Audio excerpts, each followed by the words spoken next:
Well, good morning. We're glad that you guys are here. Welcome to Ashworth. My name is Brent. I'm the lead pastor here.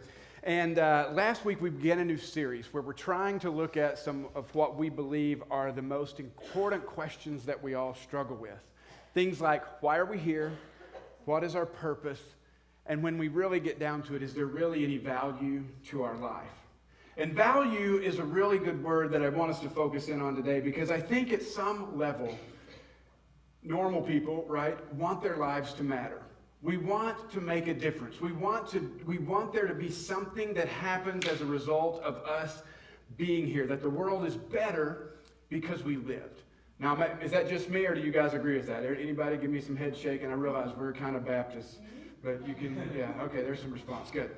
But just think about it for a moment. What is it that makes a life valuable? What is it that makes a life important?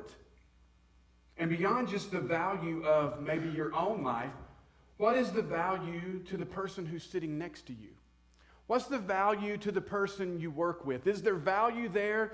Where do we come up with this? And what determines, what says where that value is and how much it is and why it's important? I mean, there are many criteria that we could come up with to evaluate the importance or the value of a life. I mean, we could talk about someone's position of power, possibly. Or we could talk about their political affiliation. Is anybody else nervous now? You're like, hold on. Ooh, hold on, what just happened? See, the reason I did this, number one, is because I thought this is going to increase the tension level in the room regardless. Whatever side of the aisle you sit on, one of these pictures makes you a little nervous this morning. Or both. There you go. Thank you.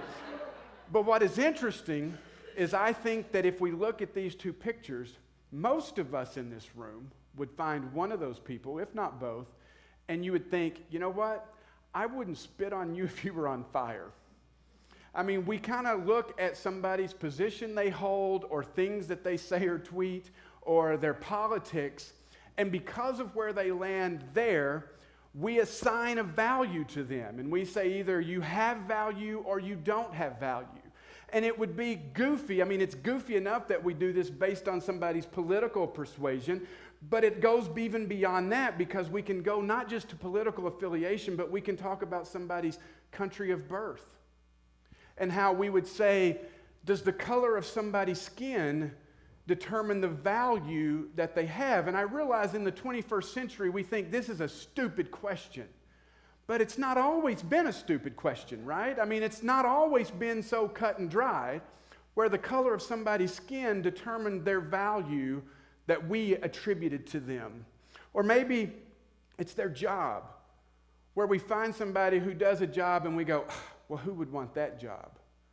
And probably a better picture, instead of a trash collector that I could put up there, was maybe a migrant worker working in the fields of California.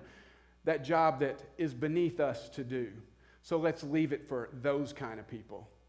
Anybody else just get a little uncomfortable even when I say the phrase, those kind of people? We should.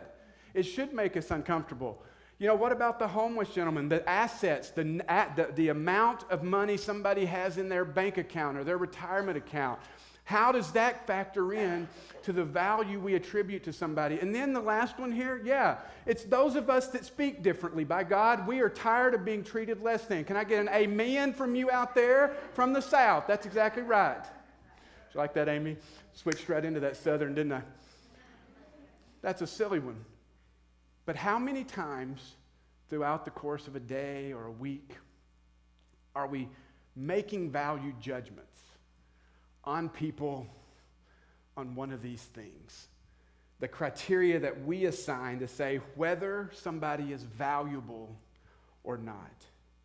Now, we're more sophisticated in the 21st century than to ever say it out loud, but I believe it is something that continues to be a struggle for most people here this morning, but not just those of us here in this room. I think it's also an issue around the world. There's a human struggle that says, how do we value one another? You know, so I'm not bashing Christians, I'm not bashing America, I'm not doing any of that, because what I'm talking about, this struggle of determining the value of life, isn't just here. In fact, several months ago, Pastor Stephen was sharing with me how he's from a particular tribe in Liberia.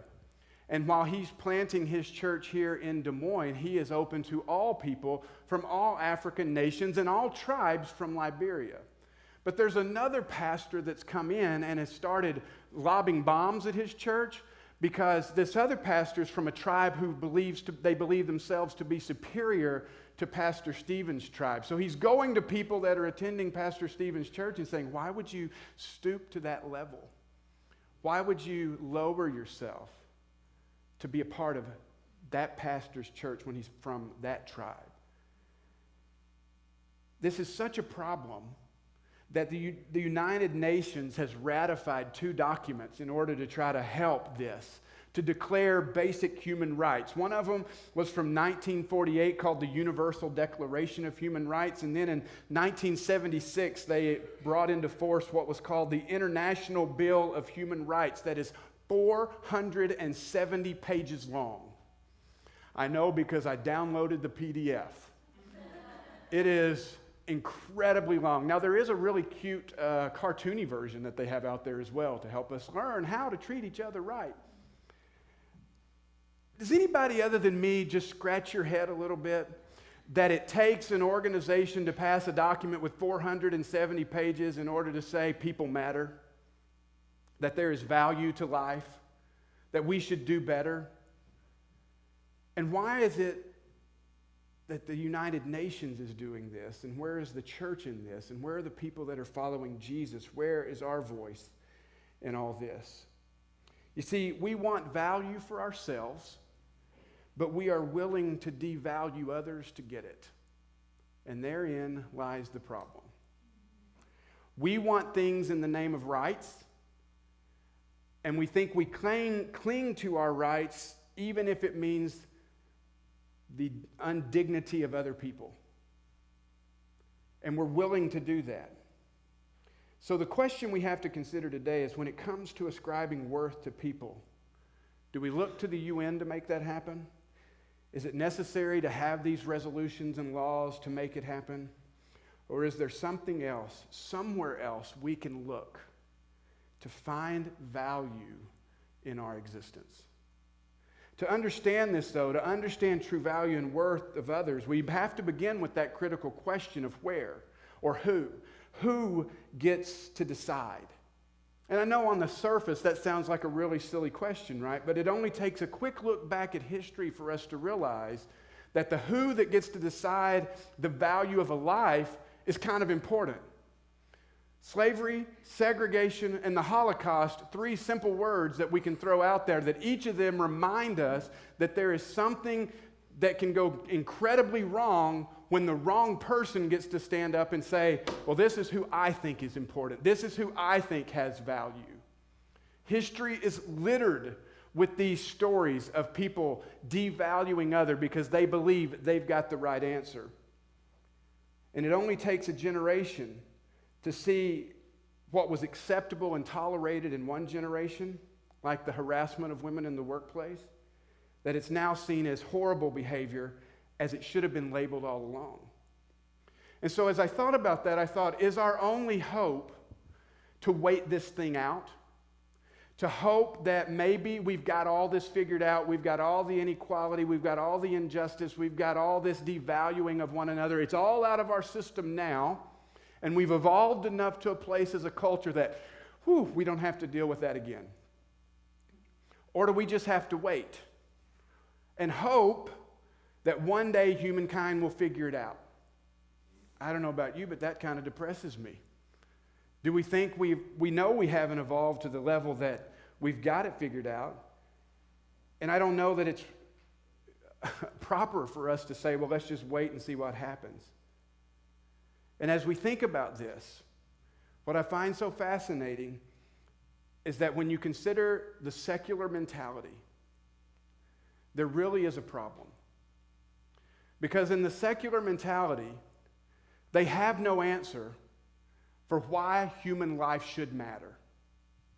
Now, they say it should, But if we're a random collection of atoms, a big, huge cosmic accident, if we believe in the survival of the fittest, then why do the poor, why do the homeless, why do the weak, why should their lives matter?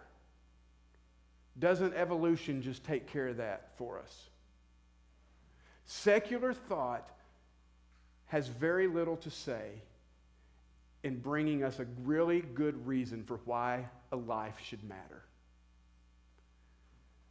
And because of that, I think we have to back up and say, okay, then where does this come from? I had a quote. Former Chief Justice of the Supreme Court, Oliver Wendell Holmes, once said this. He said, "I see no reason for attributing to a man significance different in kind from that which belongs to a baboon or to a grain of sand." That's the secular mentality, right? Doesn't matter. So we need to look outside ourselves, because even if you're looking for Brent to determine value, I think there's an inherent problem. Because I have my own biases. I have my own thoughts and ideas. And so do you. So we go back to that question, who gets to determine the value of a life? And today what I want us to discover is it's your value personally, and the value of the people sitting around you is not based on where you were born. It's not based on your intelligence. It's not based on the color of your skin. It's not based on your education or the balance of your bank account. It isn't even based on how good you are as a person, or it's not even based on all the really crappy things you've done throughout your life. Your value is not based on any of those things, but was determined long ago in how you were created. So to understand this, I think we have to go back to the very beginning. And when I say the beginning, I mean the very beginning of time and the very beginning of our Bibles. We're going to be in Genesis chapter 1. When I say the beginning, I mean the very beginning. And what I want to look at is see, how does creation give us insight into our value as humanity, as humans? In Genesis 1, we have the telling of the story of creation. In the beginning, there was nothing but God. And God decides to create, and he creates everything that we see. Now, a few years ago, I preached a message on this topic, talking about Genesis 1 and the creation account and all this. And in that message, I said, one of the horrible things about Genesis 1 is that it can take our focus off what I think was trying to be communicated and really get us into debating some things that aren't as critical.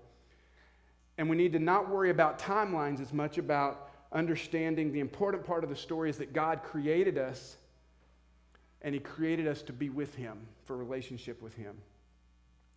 But it's in how he created us that I want to look today, because it's in how we were created that we find something very important, something that separates us from everything else God created. And so in Genesis chapter 1, looking in verses 26 and 27, listen to what it says. It says, "Then God said, 'Let us make mankind in our image, in our likeness, so that they may rule over the fish in the sea and the birds in the sky, over the livestock and all the wild animals, and over all the creatures that move along the ground.' So God created mankind in his own image. In the image of God, he created them, male and female. He created them." Here's the thing. We were made in the image of God. Now, you may have grown up in church and you think, I've heard that my whole life. But what does that really mean? In the likeness of God. What it tells us is that humanity is the ultimate achievement of God's creation. That in the creation order, he saved the best for last. And women, at this point, if you want to say, well, the way I read it, God made man, and the last thing he did was woman, and he said, I got it right. No smart man in this room will disagree with you on that. You're good. But when this is written, when God says, I'm making man in our image, what he's saying is we aren't like the animals. We're not like the plants. That phrase, in the image of God, is not said of anything else. And it also tells us that we are not an accident. We're not that random collision of atoms that just happen to slam together one day in a proper order. That there is an intentionality with our creation, with our existence. We are supposed to be here, and we are special in how God made us. we have a special status. Now, why is that? Because I said so? No. Because we as a community took a vote and thought so? No. We have special status because God said so. And this image bearing of God is what makes us human. Now, what does this mean? What does that expression even mean? I love the Latin word too, imago Dei. That's great, and you may have heard of that. Churches call themselves sometimes imago Dei. And it's been something, what that phrase means, image of God. It's been debated for a long time, for centuries, millennia. It's been debated. And there's three basic ways people view this expression. And the first one is this. It's the substantive view.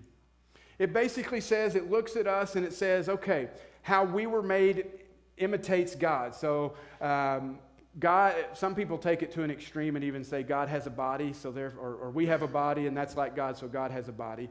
That's not the view that's been around the longest. That's more of a recent creation, and I don't think that's correct. But the most common idea is this. We reason, we think, we have a free will, we can know right from wrong, we're not driven by instinct. And so our intellect, our personality, our creative qualities are the things that we share with God. And you should know that for most of Christian history, this has been the predominant view. As somebody said this morning, they said, if I reflect God, it must be one of those funhouse mirrors that's squunched up and makes God look kind of funny. Is that what we're talking about? Is it our personality, our will, our creative thinking, our mind? I don't know. There's a second view that says the nature of the image of God is more relational. That we relate to God unlike anything else in creation.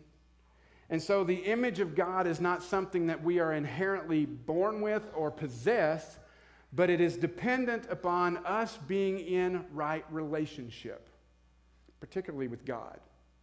Now there's an interesting facet of that second view, which is this, that if it is the relational view, and we're going to talk about this in just a second, what happens when man sins and that relationship with God is broken? Does that mean that we no longer bear the image of God in how we live? We'll talk about that in a second. The third view is the functional view. It's not in who you are, it's not about the relationships you have, it's in what you do. So if you read that Genesis 1 passage, you go a little bit further than what we read, you'll see that man is given responsibility to reproduce and to rule. And they would say, based on your function, based on what you do, that is what it means to be made in the image of God. So which one is it? Let me just tell you, as you study theology books, which I did a lot this week, oh my gosh, I read so much. This has been debated for thousands of years, and everybody still has their own opinion. And what I will tell you is that the more I study, the more I see that there is a little bit of truth in every one of these views. That it's not just necessarily one individual view that I believe makes up the image of God, but it has to do with who we are, the character, the personality, the thinking, the emotion, the will. Those things I think are a part of it.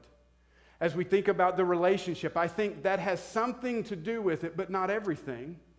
But I think it's also functional in that we were left here. We are created here, not left here, created here to do something to reflect God as we exist here.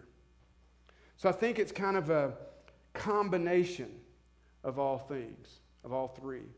You see, because as you look at the word image in the original Hebrew, it's tselem, and it simply means a representative in physical form. We bear the image of God by representing God in the world.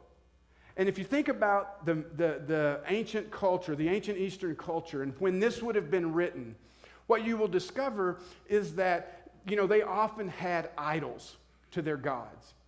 And these idols, they often said, were in the image of their gods. This is not just a Christian expression. This was a religious expression. If I had, a golden goat on my bookshelf, I would say that golden goat was in the image of my God, whatever God that might be. And while I wouldn't think that image could do what my deity or my God could do, and I didn't think it truly represented what my God looked like, I did think it could maybe accomplish the work of who it was representing. I mean, why else would we have it? Because we believed that there was power there in that image. That image represented the God that I was worshiping. In fact, another idea here is when you think about the image, it was very common in the ancient East for kings when they would conquer new territories. They couldn't be everywhere at the same time, so what they would do is they would erect images of themselves, statues in other areas to represent themselves, to say, I am here, this is under my control. Now, when we bring all this stuff together, we understand that maybe a little bit of each of those three views is in play. That there is something we're called to do as we represent God in this world. There is a relational aspect to being in the image of God that means we are in relationship with Him, or should have been, or should be. And then the last one, just in how we're made, in how we think, our personality, and our creation. But the big question is though, what happened with sin? What happened with the fall? Did that destroy the image of God in us? Are we talking about something that doesn't even matter anymore? Because when sin entered the world, the image of God left us anyway. There are those that believe that. There are those that believe when Adam and Eve disobeyed and sin entered the world in Genesis 3, that we lost that image, that it was no longer a part of us.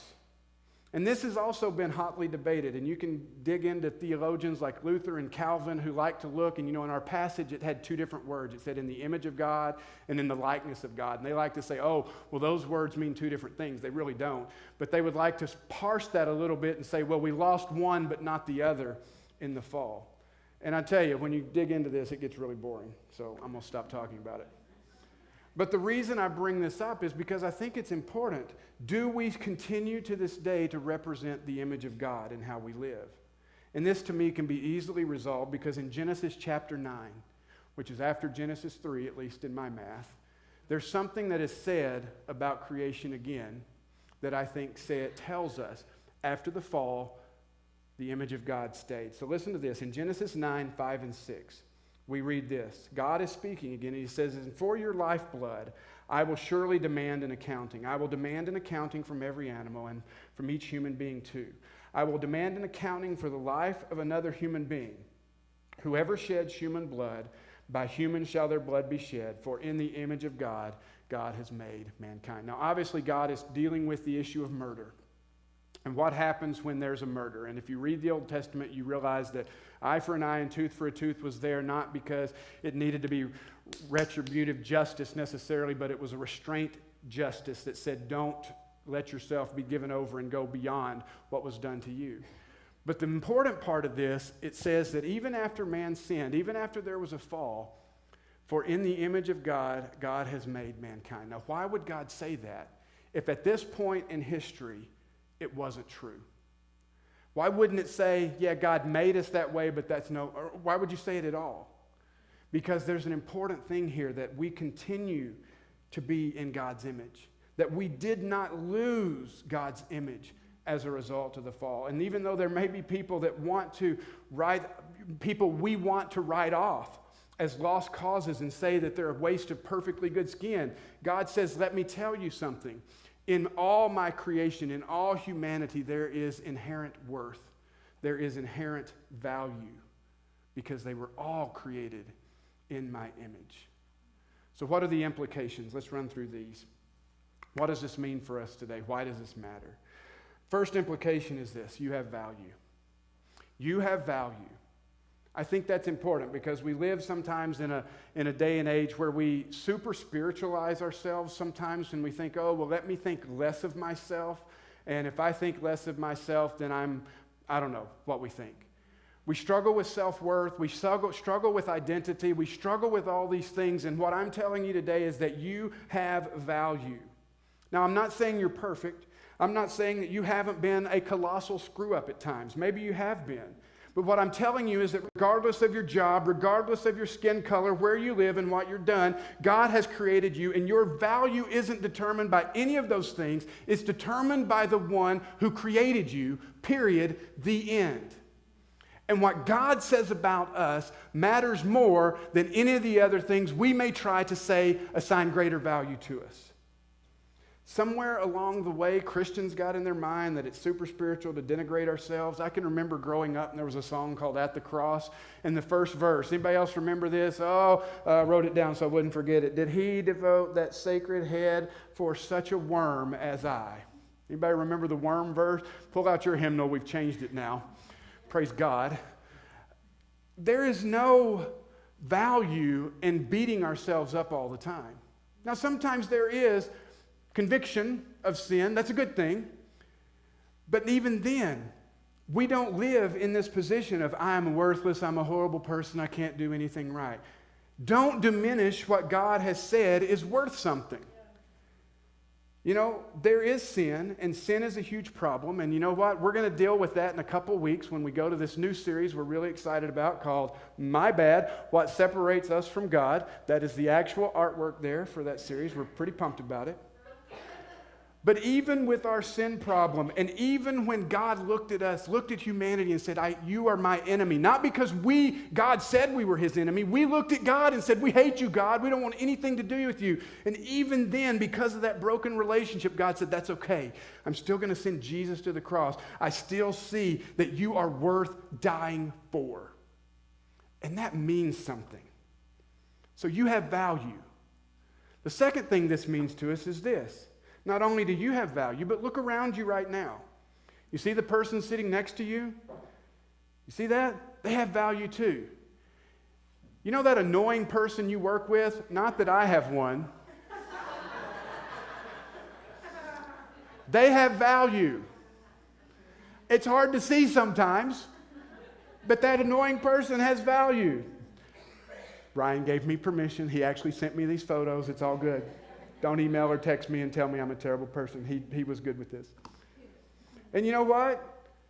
Guys, it's not just us. It's not just men have value. Did you hear that in Genesis 1:27? Male and female, he created them in the image of God. It's not reserved for us, guys. It's men and women. And it's not just reserved for white folks. It's not just reserved for black folks. It's reserved for all people. And when we truly believe that we are created in the image of God, we will begin to see one another differently.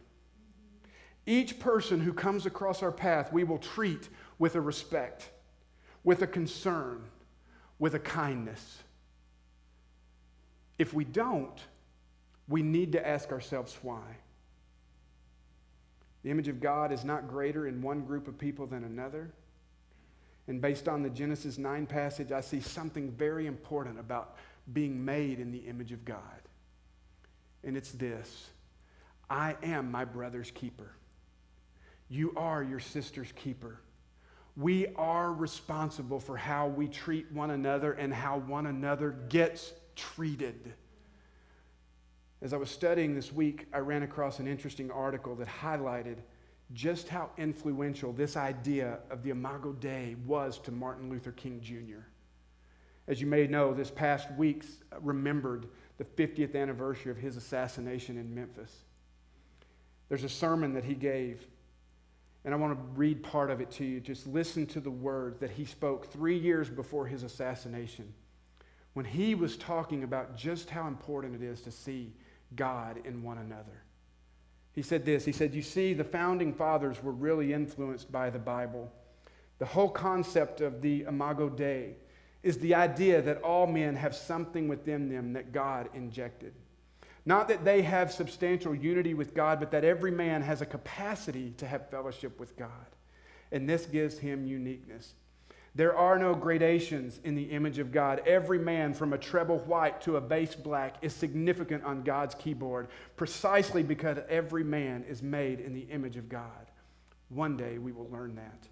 We will know one day that God made us to live together as brothers and to respect the dignity and worth of every man. This is why we must fight segregation with all our nonviolent might. We don't need the United Nations to tell us there's value to life. We should be living it every day. And this idea should radically transform how we see ourselves, but also how we see one another.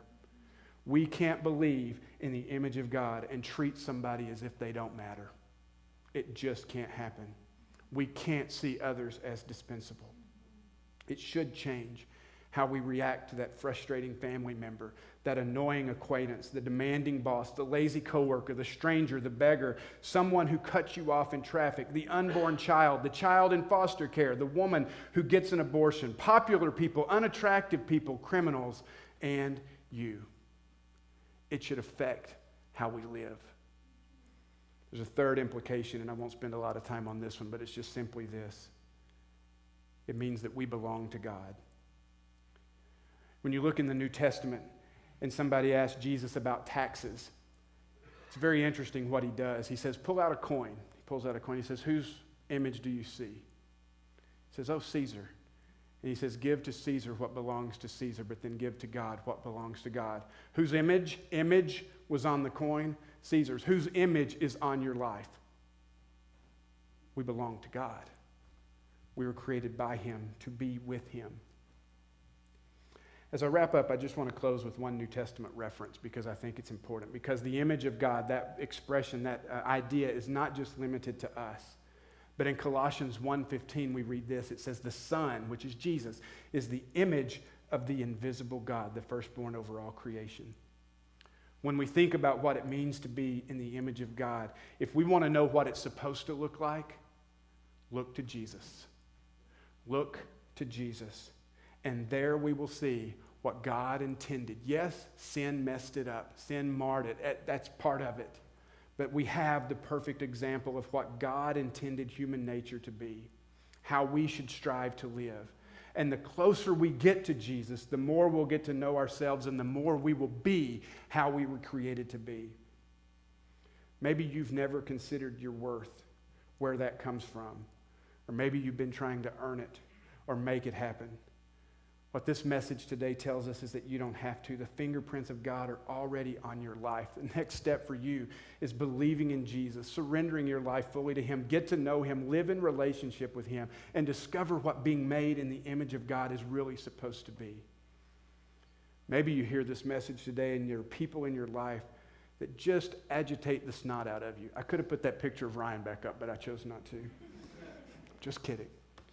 Maybe it's time to see that person in the image of God and start giving them the respect they deserve, to lose our air of superiority and begin working to ensure that everyone receives the dignity they deserve as someone created in God's image.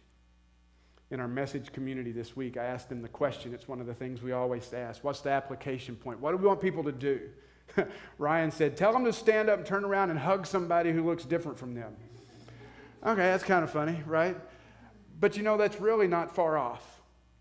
Maybe it's time to build a bridge to someone who does not like you, who does not look like you, and learn to enjoy and the creativity and the diversity that all of us share, while at the same time bearing the image of God. We can't be selective in who we show dignity to. This idea should radically transform how we interact with one another and how we respond to human need. What if we took a chance and we took this seriously? What if we treated everyone as if they were made in the image of God?